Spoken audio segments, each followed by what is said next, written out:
My name's Colin Urwin from Glenarm in the Glens of Antrim, and I'm up at the top end of the Glens on Fairhead, and I'm looking out over Rathlin Sound to Rathlin Island beyond.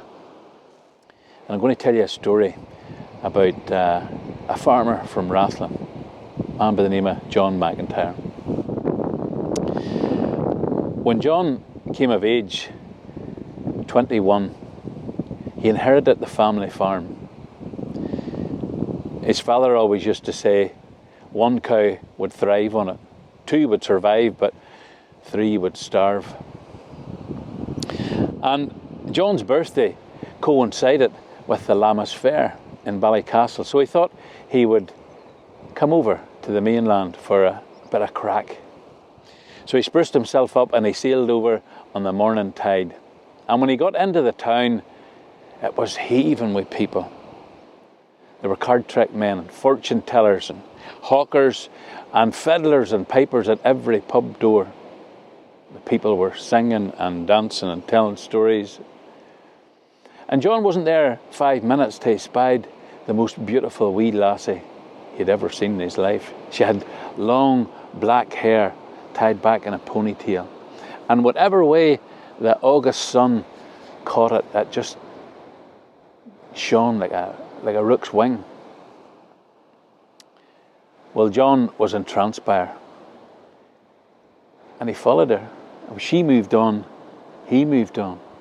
And when she stopped, he stopped. And then he heard a voice call, "Nancy, Nancy." And he looked across, and there was an older man John took to be a relative. And Nancy ran barefoot across the road to the older man. Well, eventually John got close enough and brave enough to speak to the young girl. "Are ye selling horses today, miss?" "Yes," she said, "my grandfather is. If we get a good price, he says we might stay for a day." And then the old man turned and looked at John. John took off his hat. "How you doing, sir? Would you be needing any help with your horses tomorrow?" Well, the old fella took a good look at John and he said, "We're camped out along the commons. Why don't you come out with us and have a bite of supper?"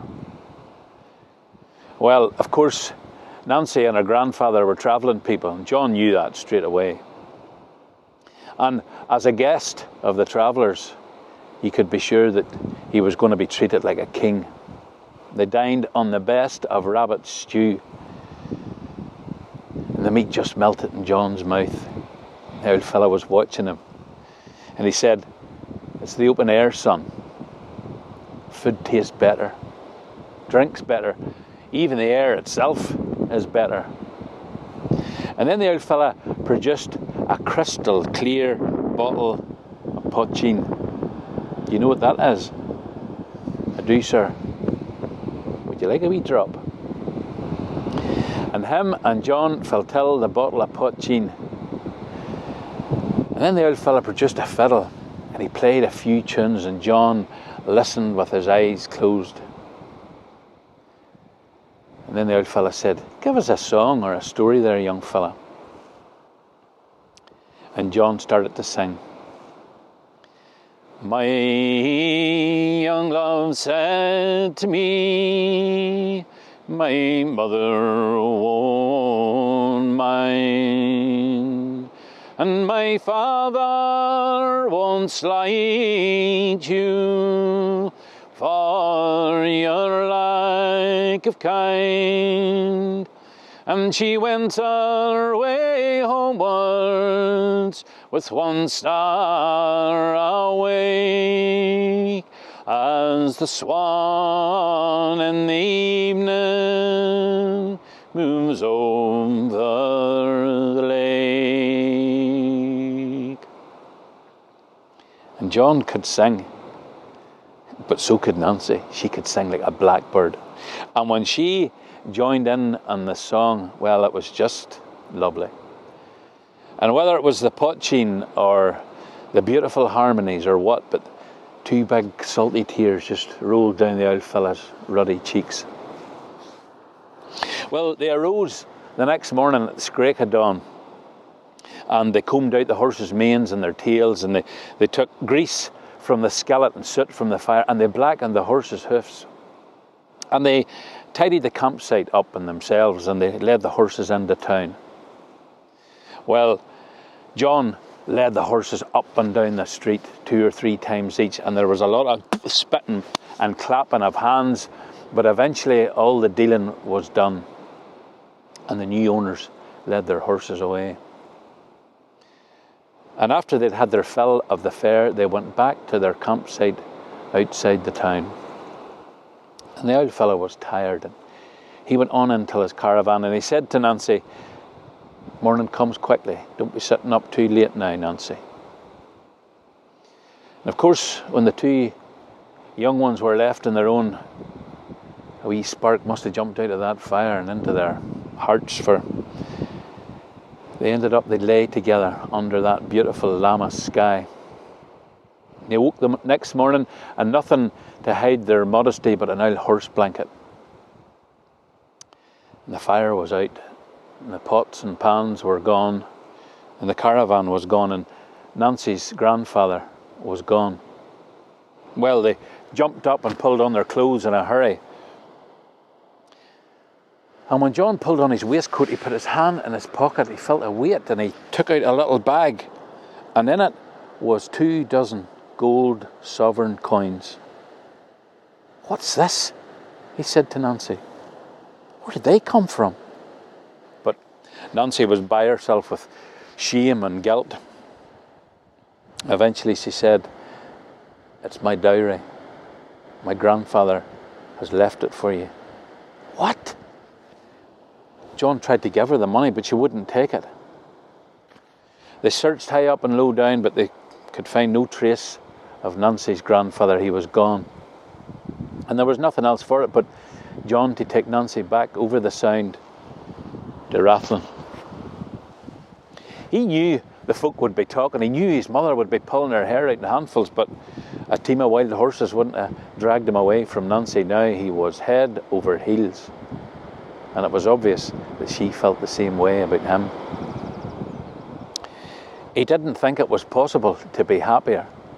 And that was until May Eve the following year, when Nancy gave birth to a wee baby daughter. She was the most beautiful wean you had ever seen. And she had a great shock of black hair. And she was the spit of her mother. There was nothing else to call her but Nancy.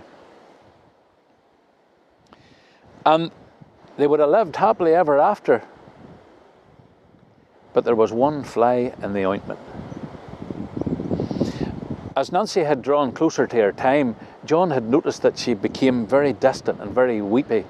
"Ach," the old men said in the fields when John was working, "it's the same way. All women are the same. They always get thrown when they're coming near the time. Sure, it's the same way a cow and calf." And for a while that contented John, but after she had the child, she got worse. And then she started to wake up at night, and John would notice the bed empty and the clothes pulled back. And he would go out to look for her, and he would find her out across the beach. He thought she was sleepwalking, and he didn't want to wake her, for he heard that it was dangerous to do so. And then eventually he spoke to his mother about it. "Ah, John, son, do you not know what's happening?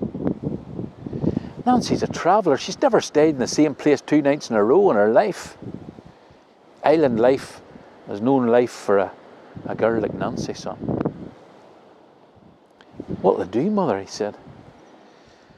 "Oh, dear son, do you remember, you were only a wee boy, but do you remember when your father used to catch the wee linnets, the winnie greys he called them, out on the gorse bushes? And he would bring them into the house, and they sung beautiful all spring and summer, and then they stopped singing, and they stopped eating, and their feathers dropped. And your father knew that if he didn't let them go, they would only die." And that was all she said. Well, Lammas time came round again, and John said to Nancy, "The fair's on again next week in Ballycastle, Nancy. Do you want to go over a wee scoot, and we'll take the wean with us, and sure, maybe your grandfather will be up again." Nancy bounced out of the chair and she threw her arms around John and she kissed him. The life seemed to come back into her. And then on the morning of the fair, John got them ready and got the boat loaded and brought them over to Ballycastle. He tied the boat up at the quay and then he made up some excuse, some chore he'd forgot to do. And he told Nancy, I have to go back over to the island, but take this. And he took out the wee bag of gold coins and he gave it to Nancy. He said, if you see anything you fancy for you or the weans, just treat yourselves. I'll be back over this evening. Sure, we'll maybe stay for a day or two. And that was the last time either of them clapped eyes on one another.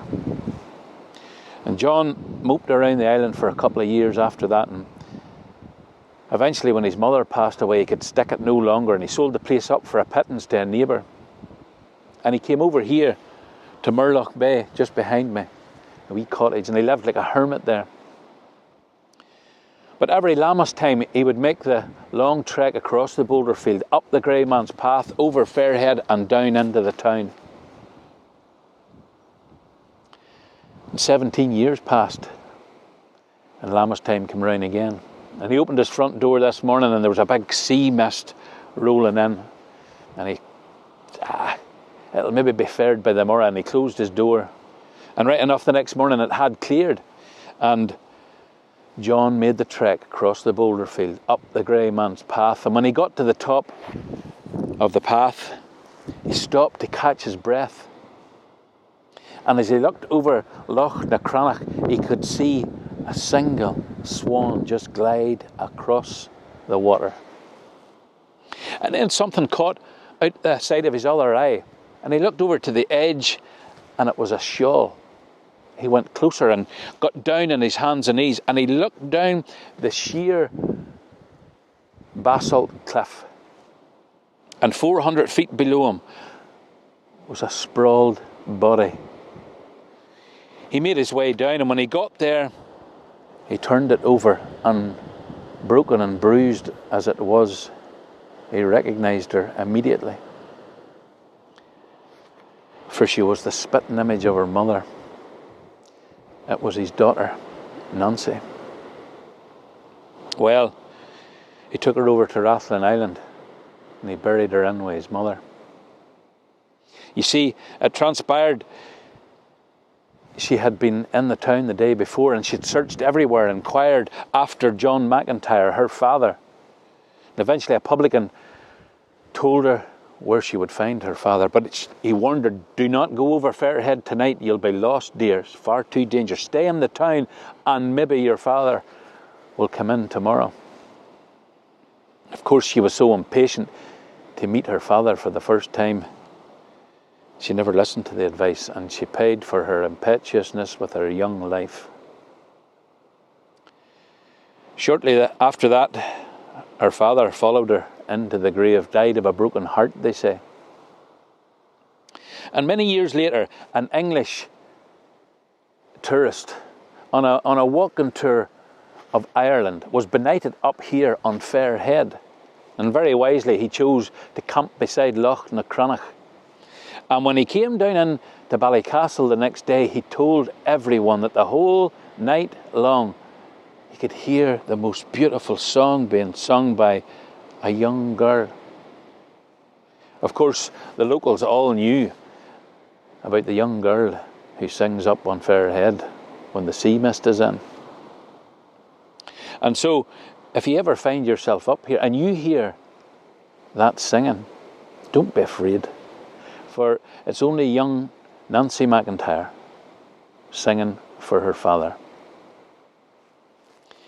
She went away from me, and she moved through the fair, and fondly I watched her move here and move there, and she went her way homeward with her goods and her gear. And that was the last that Sea of Moyle.